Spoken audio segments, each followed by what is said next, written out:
Funky Politics. Funky Politics Show. Funky Politics. Funky Politics. Funky Politics. Funky Politics. Powered by MLGW. Memphis Light Gas and Water. Keeping it real, right, and funky. Funky Politics. Funky Politics. Powered by MLGW. Memphis Light Gas and Water. You're listening to Funky Politics, powered by the KUDZUKIAN Network. I am DC, one of the two hosts of this show, sitting here along with my good friend Doc Ward. One of the two, and Doc is number 2. What's up? That means I'm the. We can't say that on. No, you can't say it on this. Okay. Anyway, man. Anyway, have you been looking at the news, man? Look, the news is interesting. Yeah, that's why I said a long time ago, we don't focus on these news stories. They're not going to change. Nope. Ridiculousness is still going to pile on. But the new ridiculousness now is... or stupidity. Yeah, NFL, man. Can you believe these dudes, man? Can you believe it? So if you do come out, you must stand. If you come out on the field. If you don't, during the playing of the national anthem, right, then we're going to find the team. Well, if you don't stand, you're going to be individually fined. Oh, but, yeah, you'll be individually fine. Okay, I thought they were going to find the team. Well, I mean, you're going to be fine. It's going to all trickle down to you if that's the case. But you've got to stand when the national anthem is being played, because they need to know that there's not a division of patriotism in this country between players, owners, and fans. That's what it comes down to. So where's the backlash going to come from between all of this, other than the players? Because couldn't the players just say, look, tell you what, we don't have to come out there until about the first half. What do you think about after the first half, Doc? Well, I don't think they should come out at all. I think that now is the time for them to understand. And I understand before this thing even started last year, they had gotten down to a point where you had less than 10 people that were actually kneeling at games. But what they've done now is opened up a Pandora's box, because it's bigger than just standing or kneeling for an anthem. It's about the freedom of expression for a flag that's supposed to represent a country whose First Amendment to the Constitution guarantees free speech for every citizen of this country. So how are you going to say patriotism in one breath, because you don't stand for the flag, and then allow citizens of the country to express themselves freely? How those things mesh? How are those things going to mesh? So what it comes down to is some funky politics. Funky politics following your president, who in a speech that he made in the most, I would say probably, for lack of a better word, prehistoric area in Alabama during one of the worst elections of a man that actually has a litany of young women that he tried to date. When he was endorsing him, that's right, he came up with all of this extra talk. Uncle Roy. And now all of a sudden the country is following, the NFL, one of the largest nonprofit organizations in the country, is following his lead. Right. God bless the players of the NFL. God bless this country, because this is a slippery slope that really has no end if we do not put an end to it now. But I know on the flip side of that, there are certain places in our country that's got NFL teams, and they've got great fan bases, and they also have a great diverse city. And one in particular is Atlanta, Georgia. Right. And we've talked about Atlanta. We've done some deep dives on it. We've done some study on it.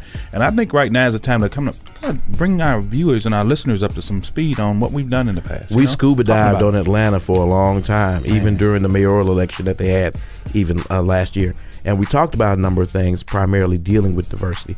And we had some great folks that we interviewed, some great people that we got a lot of good research from. And because Atlanta is a city that does diversity right, we felt it only fitting to bring that to you now. I like to use the term inclusion. I'm going to be an inclusion kind of person. Well, you know what I always say, and I borrowed this from I borrowed this statement from my wife, who borrowed it from somebody who borrowed it from somebody. So I don't know if you sue us, we will fight you and we will win. But I think the statement goes something like this: diversity is being invited to the party. Inclusion is being asked to dance. Wow. So we're dancing today. And we're dancing with who today? You tell me. You're the one that lines this stuff up. Angela happy Robinson, to be here. right? Yes. Angela Robinson. The good right Reverend Angela Robinson. Let me tell you, and when she brings it, she brings it all the way. This lady, you got to listen. I want you to stick around. Stick around. She has a story to tell. And Angela Robinson can lay this thing out for us, y'all, about Atlanta, a little bit of the history of Atlanta, and where they've gone and where they're at right now. How they went from right to righteous. I like that. Does that work? Righteousness is what she said. There you go. Who else we got? We got Rodney Strong, and you cannot have a plan of how do you correct some wrongs in terms of diversity and inclusion without a Rodney Strong. A man that's been on the battlefield in several cities, particularly in Atlanta, though, trying to build and help governments understand their history so they can understand how to improve on diversity. And this is a guy that lives up to his name. That's why we call him Rodney Strong. But he's strong on diversity, strong on this show today, and we're glad to have him. Right here on Funky Politics, powered by the KUDZUKIAN Network. As we break down the ATL and show you why it's so deaf.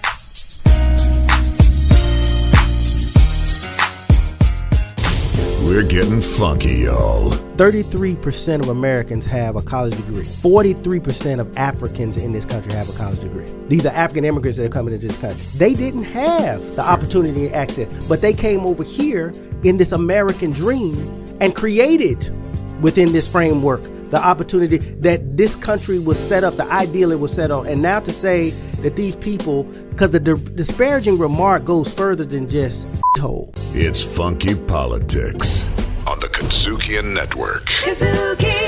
Artivism. Artivism features conversations with artists, creatives, and citizens working at the intersection of art and social activism.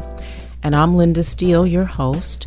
I'm a grant maker, change maker, social venture capitalist, and I invest in individuals and projects that use the arts as a vehicle for social change. Artivism on the KUDZUKIAN Network. KUDZUKIAN! Politics is what we do. We just make it funky.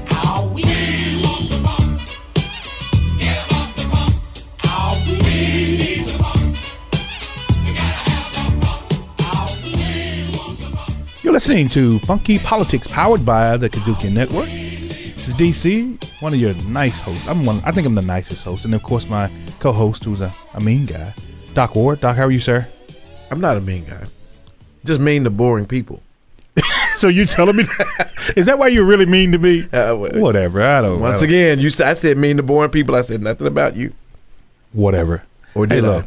Today we're visiting with Angela Robinson, an award-winning journalist who's located in Atlanta, who's at home in Atlanta, Georgia. An award-winning journalist. She's an award-winning journalist. We got to distinguish that because there's award-winning journalists, and then there are people like you.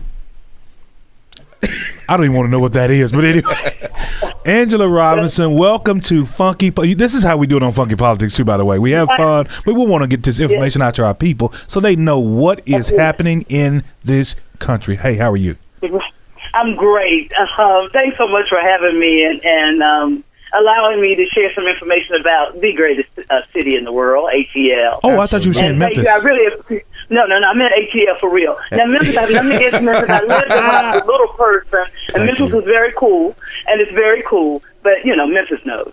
Yeah. So it's just like everybody else knows. It's ATL. But thank you sincerely for wanting to even hear, and I appreciate it very, very much. Well, Memphis is the birthplace of the blues, but we know you guys are so deaf. So we give you your deference. I appreciate that. And we'll go on from there. But one of the things that we're giving you deference for is because we know, and anyone that's listening knows that Atlanta, Georgia is, amongst other things, a national, if not international, model in diversity and inclusion. And that's what we've been talking about with respect to Atlanta. And over the past few decades, it's actually not just it's not just a strategy, it's been part of the development of Atlanta. And you've had the opportunity to witness that on a number of fronts. And really, could you kind of talk about, at least from your perspective, how we've come from Atlanta just being a great place for people to live to just being this great hotbed of diversity and this hotbed of inclusion for the United States and the world? Absolutely. Atlanta is not perfect, but, we work at it. And we really are very proud to be, especially Black folks, proud to be from the ATL because we work hard at making ATL great. We have big city problems just like every other metropolitan city. So we're working on all of that. And we're just coming off a mayor's race that's headed for a runoff, which is a very interesting time. But when you talk about diversity and ATL, you have got to look at the foundation and the bedrock of this city, and that's the civil and human rights movement, period. I've been blessed to see some of this and see the power of who we are and whose we are as Black folk. But I've also been extremely blessed to be around and be in a village of people who actually, worked it, who actually got us thus far, who actually made a way for me to be able to be a journalist and sit here and talk to you. Yeah. And for you to do what you do on a very serious tip. And so you cannot just forget that, and you have to nurture that and make it very much present day in everything. Mrs. King used to tell us that freedom, and we're not free right now. We think we're free, but we're really not. But she used to say freedom is fought and earned in each and every generation. And that is true. Wow. Because what is trying to take away your freedom or keep you from being free, it's just dressed up in different ways. It comes at you in different ways for each and every generation. But, here's something that Atlanta did right. And Andy Young will preach this and told this to me, and it's documented and so on and so forth. But he was a part of that generation that, had to fight for our freedom and so on and so forth. Sure. Work with Dr. King. And you've got all that here in the atmosphere here and in the actual soil. And the people are still here. The C.T. Vivians, to John Lewis, the Dr. Lowry, to Andy Young, so on and so forth, the names you know and the names you don't know. But Andy will tell you, if you think back of all the pictures in the film reels and you're looking at what the South was going through and you saw the hostility and the hatred and the evil and the water hoses and the dogs and whatnot, you didn't see that in ATL. You know what? Put a pin. You didn't see that because black folks and white folks who were about trying to figure out to be right and to make sure they stay right and to move a city forward, business, economics. They were like, okay, hold up. Yeah, Angela. We're not gonna have that. You see what I'm saying? So they came together and they met and they tried to figure out, oh no, we're not gonna have that kind of light shined on us. No, we still have segregated areas and so on and so forth. Not an ATL, no doubt, right? Not an ATL. Right, not and so happen, that colors, if you will, the lens also, and shows the world. Oh my goodness, this city's not good. And you quietly doing this over here. Then you got to remember we got 5 historically black colleges and universities sitting here. So we had education. I'm sorry. Let me put a pin right there. You're listening to Funky Politics, powered by the KUDZUKIAN Network. But you know what, that goes back though, and I don't want to jump into this too early. I want to wait a little bit, but I've heard that before.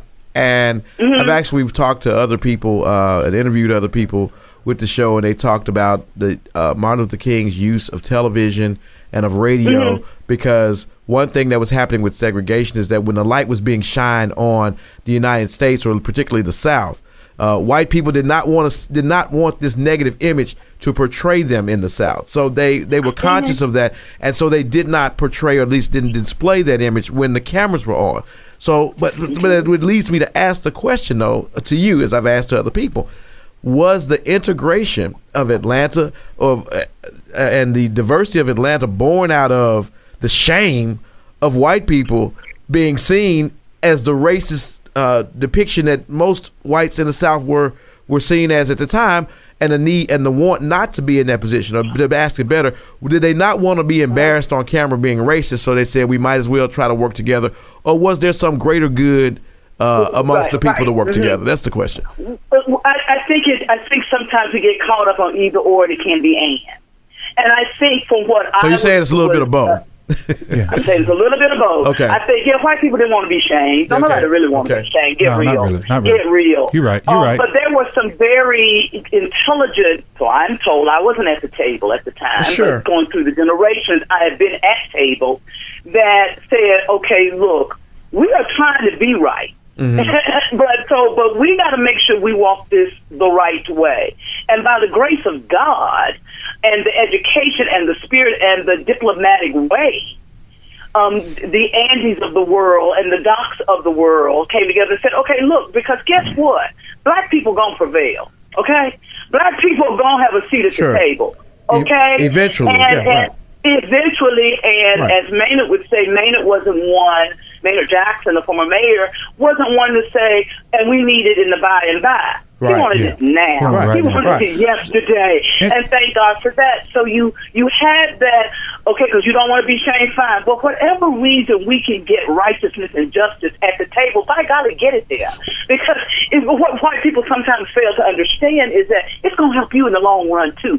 It's not just about my freedom. It's going to help everybody's freedom. Sure. And then as the years progressed and, rights and bills were passed and so on and so forth, and you started getting black folks elected, particularly in the South and particularly in Atlanta, when you have a figure and a brilliant mind and a determined man, a determined woman, a determined person like a Maynard Holbrook Jackson, get out of the way. Yeah. Things are going to get done. And when he realized and said, I'm about also the economics. I want everybody to sit at the lunch counter, but I want you to own the lunch counter. I want you to have a percentage of building the lunch counter.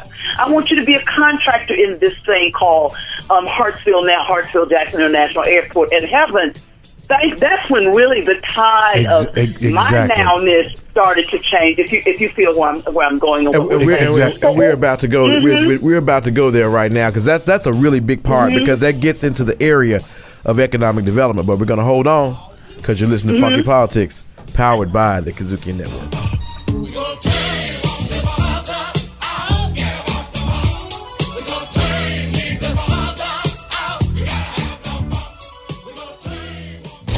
We're getting funky, y'all. The Memphis Park with the Jefferson Davis statue was put up in 1964 during the Civil Rights Movement. These were all symbols of an oppression. Sure. These statues need to be in a historical context. They need to be in a museum, a Civil War memorial site, maybe even be at the ancestral home. All these things are valid places, but a public place of prominence was not where they needed to be. It's Funky Politics on the KUDZUKIAN Network. KUDZUKIAN! Ladies, uncomplicate your life. A Step Ahead Foundation offers free birth control to all women, no matter the need. Rich, poor, young, old, insured, uninsured, it doesn't matter. They'll even help you get to the doctor. Take control of your life. Visit getfreebirthcontrol.org today. The KUDZUKIAN Network. KUDZUKIAN! Funky Politics. Don't believe me, just watch.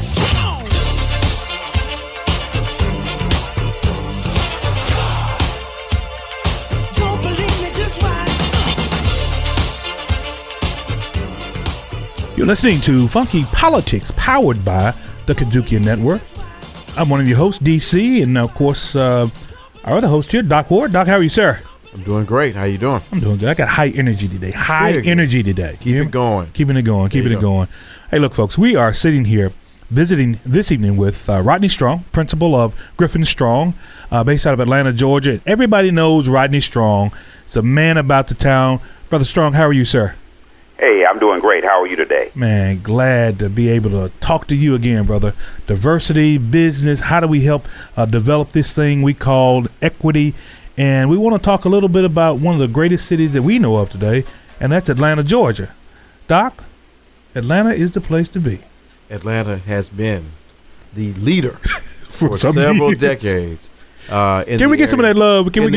In the area of diversity and inclusion. And there are several examples that you can point to from, the AU Center, but more so than just that, because that's HBCUs. In every aspect of Atlanta's growth, there has been a prominence of African Americans participating, and not just participating, but in some instances even creating. Yeah. And because of that, Atlanta is not just the national model, but the international model in cultural diversity as we see it today, or it should be. But it has not always been that way, because Atlanta, being the southern city that it is, once upon a time was exactly that southern city. But over time, it has evolved into an international center for commerce and development in so many ways. And, of course, Attorney Strong has been at the forefront of that, along with being at the forefront of the development and diversity of a lot of American cities. But going back to Atlanta, Rodney, could you sort of just give us an overview of how Atlanta went from being just that other southern city that just happens to be the capital of the state of Georgia to being the international powerhouse of inclusion and a place where everyone of any kind, any kind of culture can go and can thrive? Yeah, well, I'd like to think that I have a pretty comprehensive overview of Atlanta for a couple of reasons. I have lived in Atlanta since 1972, except for a period of 3 years when I was back in Memphis in law school at the University of Memphis from 1980 to 1983. Wow. And so I've seen quite a bit myself. But in addition to that, I'm a student of Atlanta history. My major professor when I was at Morehouse, who just recently passed away, wrote a book called Black Power in Dixie, and Dr. Alton B. Hornsby, and which really chronicles Atlanta from the Civil War all the way through the 1990s. And so Atlanta's had a really similar history to Memphis. A lot of people don't realize it, but in 1960, Memphis, Birmingham, and Atlanta were roughly the same size. If you look at the 1960 census data, they were roughly the same size. And if you looked at natural advantages, you probably would think that Memphis probably had a natural advantage, or Birmingham might have had a natural advantage because of its industrial capacity with all of the coal industry being there. But Atlanta was able to move to the head of the class, and I think a lot of that had to do with the intentional effort of the city to make sure that African Americans were engaged and involved in the business life of the city. So you're listening to Funky Politics, powered by the KUDZUKIAN Network. So reflect on that intentional attitude that Atlanta had, because I think that that's probably the thing that moved them to the head of the class. Yeah, well, I mean, like all three southern cities that we're referencing now, or New Orleans, or some other cities that we could name in the South, in the period after the Civil War, you had, HBCUs were developed to educate the freed, enslaved Africans that were in those states and that had become citizens upon the passage of the 14th Amendment to the Constitution. And so most of these cities in the South, you look through and look at Nashville, look at Memphis, look at Jackson, Birmingham, Atlanta, Charlotte, all these cities had HBCUs and still do have HBCUs, and they developed as a result of the segregated educational system that was developing in the late 1900s. But you saw also a backlash to a lot of the progress that African Americans were making in business and in education, and you saw race riots happen. Of course, we had the riots in Memphis that have been talked about extensively recently.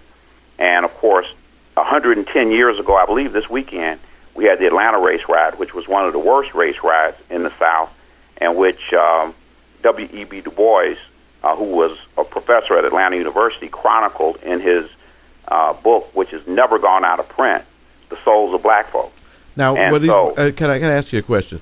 Now, because to give real perspective to these, because when you hear about the race riots and people depict them, you would often think, if you didn't know, that you had, just these hundreds of African American people armed to the teeth in sort of equal battle with non-African American or white people, and when in fact it was more or less just in a lot of cities it was white people going into places where black people lived and sort of ravaging the area and basically murdering other African Americans.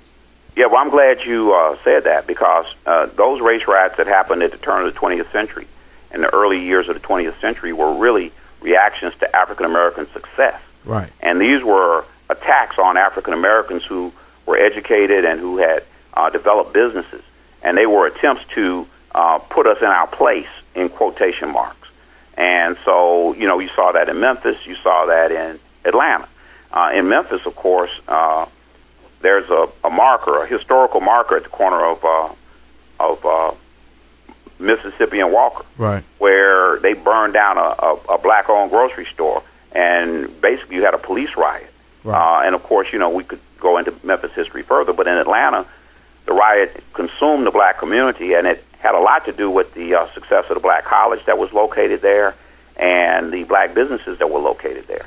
Right. And so Dr. Du Bois actually was out of town, came back to town, and defended his family with a shotgun from the steps of the dormitory at Atlanta University. And so it was out of that grisly history that we saw what effectively was political disfranchisement of African Americans. They passed in Georgia what was called a white primary law. They basically said that the political parties were private, and therefore the Democratic Party could ban African Americans from voting in the Democratic primary. And the Democratic primary was where you effectively got elected because it was a one-party state. There was no chance of a Republican getting elected in any of these southern states at that time. And so it wasn't until there was a Supreme Court decision that outlawed the white primaries that African Americans began to build political clout. And one of the interesting things about Atlanta's history is that John Wesley Dobbs, who was a railroad postal worker and who also was a big Masonic leader in Georgia, started the Georgia Voters League. He also happened to be the grandfather of Maynard Jackson, who became the first African-American mayor of Atlanta. And, of course, several of the African-American colleges consolidated and built into a powerhouse, the Atlanta University, and there was good leadership there. But I wouldn't say that it was substantially better than the leadership that was at Lemoyne College and Owen College, which later became Lemoyne Owen College, or any of these other southern enclaves. I think that there was a black business community. You had some really nice black restaurants and hotels and other services for the African American population. And when I went to Atlanta for the first time, when I was a freshman in college in 1972, when I walked down Martin Luther King or Auburn Avenue, it was like walking down Mississippi and Walker or Beale Street. It was very similar. But I think it was the period after that that made the difference. Let me ask you this right quick, Rodney, and that is HBCU. We want to make sure that our listeners know, and there's some folks that don't know what HBCU actually stands for. Can you tell us a little bit about HBCU and how many were in Atlanta in the, I would say probably you're looking at 20s to the 30s that we were talking about when you had this 120-year race riot, 110-year race riot some time ago? No, it was it was 110 years ago that the riot occurred. Yeah. Most of the schools in the Atlanta University Center were started in the 1860s through the 1880s, immediately after the Civil War. The Civil War ended in 1865, and it was with the passage of the 13th Amendment in 1865 that slavery was outlawed. But it wasn't until the passage of the 14th Amendment to the Constitution, which was in 1868, that African Americans became citizens.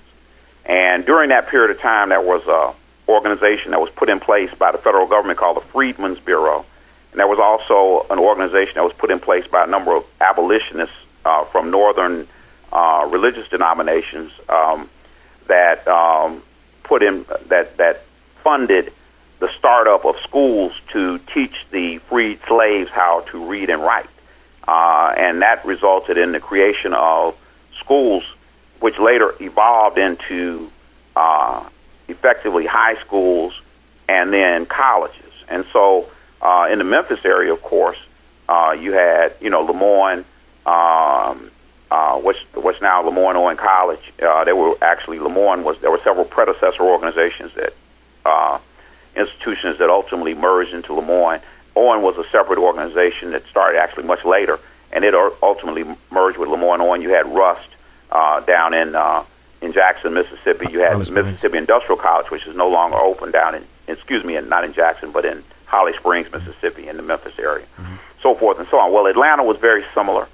You had Clark College, which was in the area that was at the center of the riot in southeast Atlanta.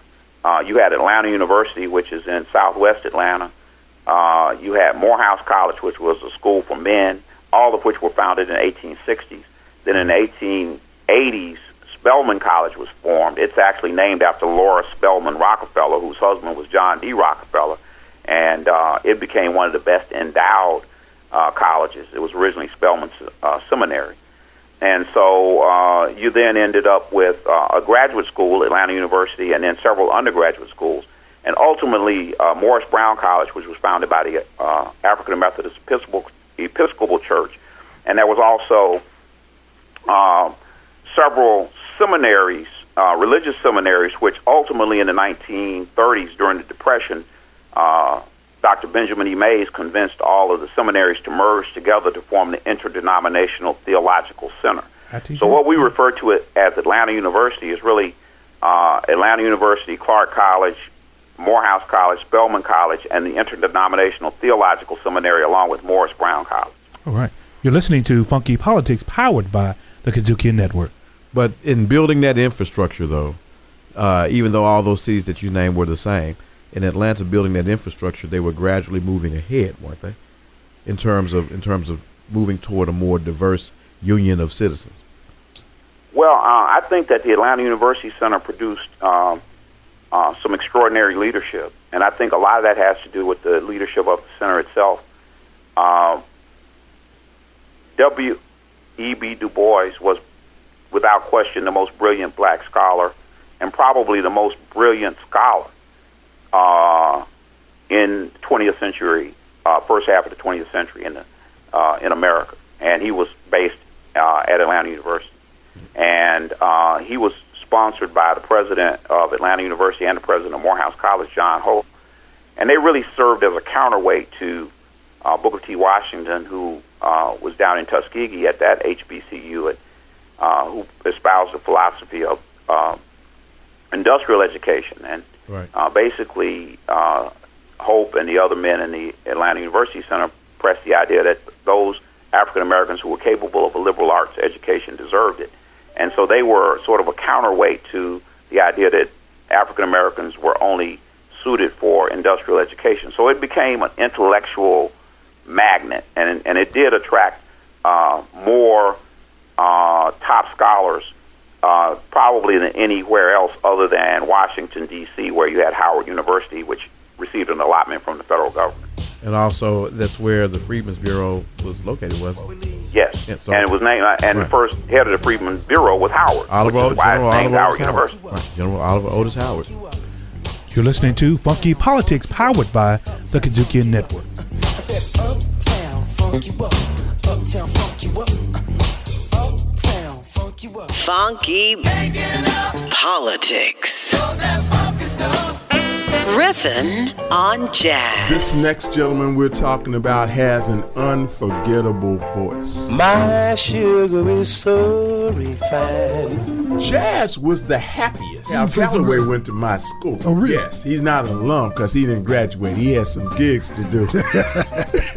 Riffin' on jazz on the KUDZUKIAN Network. Keeping it real, right, and funky. It's Funky Politics on the KUDZUKIAN Network.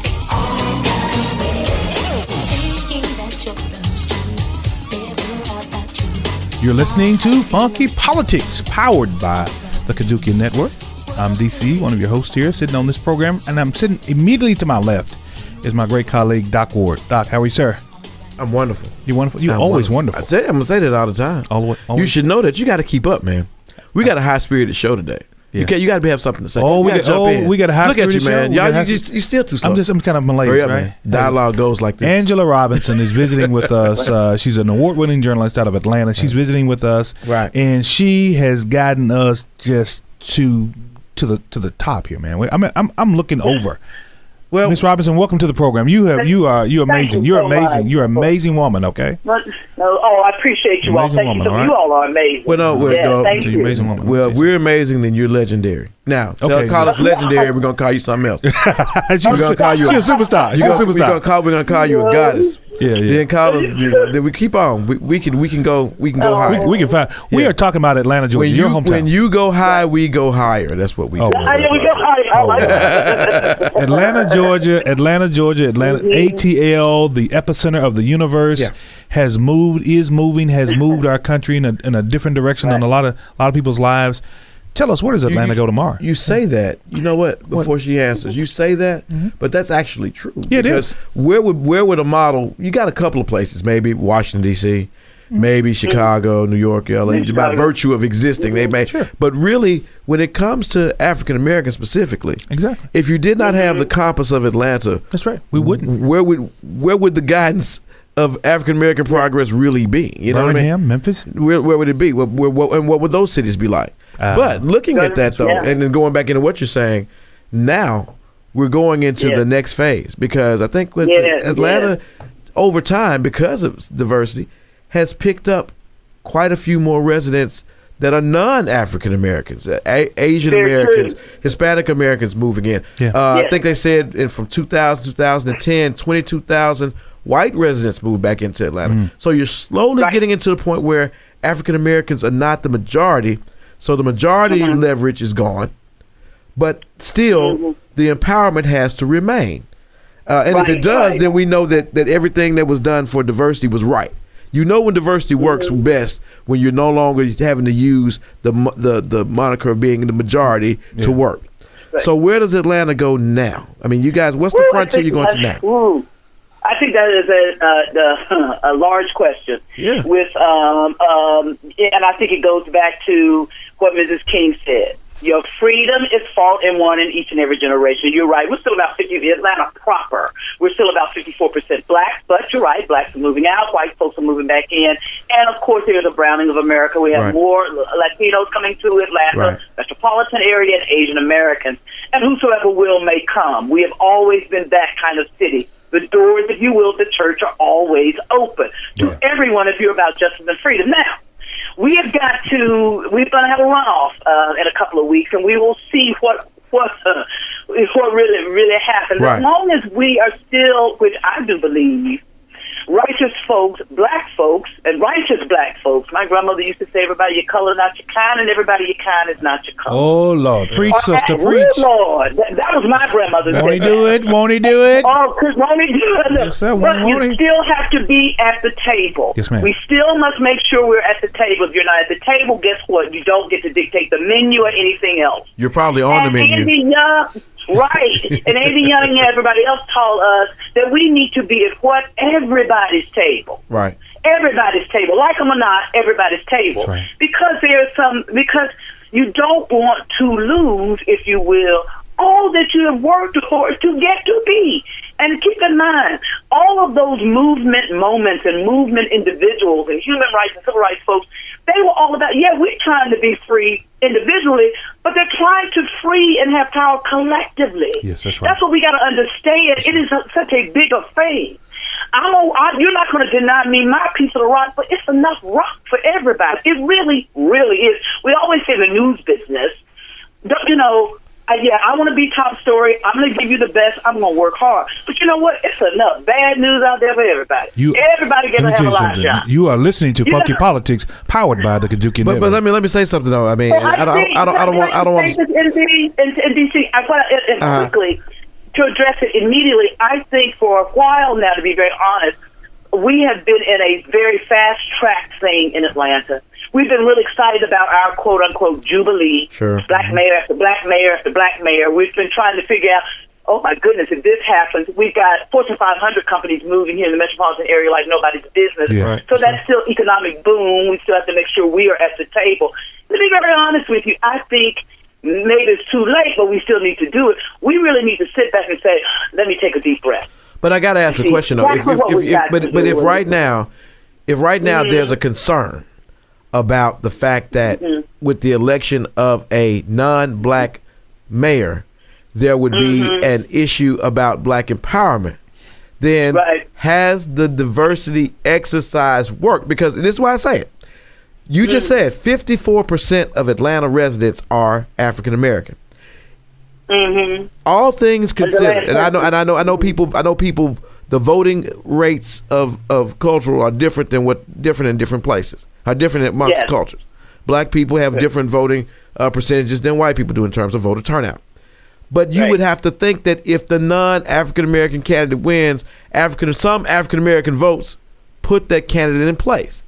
So the ability to be able to make free some African American non-votes. Vice versa. You hear me? Might put them in place. Well, I'm not going to predict December 5th just yet. Okay. But you're right. I'm not turning a blind eye to it. But I guess my point is, if you have freedom of choice, and your choice is, and you can actually truly choose someone that's not in your race, and you're truly not taking race into account when you're going into the voting booth, have you not achieved that sort of utopian aspect of truly being diverse and colorblind? Because a lot of white people did it in the United States in 2008 and 2012. So now African Americans, are we not there yet? That's working on the premise that I can't be respectful of my race and still have diversity. What? You see what I'm saying, my brother? Yeah, you see what I'm saying? I understand. You peel back the layer a little bit. Right, so I understand. I'm not going to go. I think it's foolish for anyone to say race doesn't play a part. Race plays a part in everything. Yes, it does. Race plays a part in everything in economics. So to be clear, right? To be clear. To be clear. Right. So, but it doesn't mean we can't come together. It doesn't mean I'm not going to necessarily. It doesn't mean that I am inept as a black person or a white person not to see what might work best for this position, so on and so forth. You know what I'm saying? Right. Don't discount any of my intelligence and what I know I will fight for, whomsoever is up there. Right. To make sure that what is right and what is right for my community and my reflection and the righteous right person who does not necessarily look like me, but they righteous people in the name of heaven. That's what that diversity and quote unquote inclusion is about.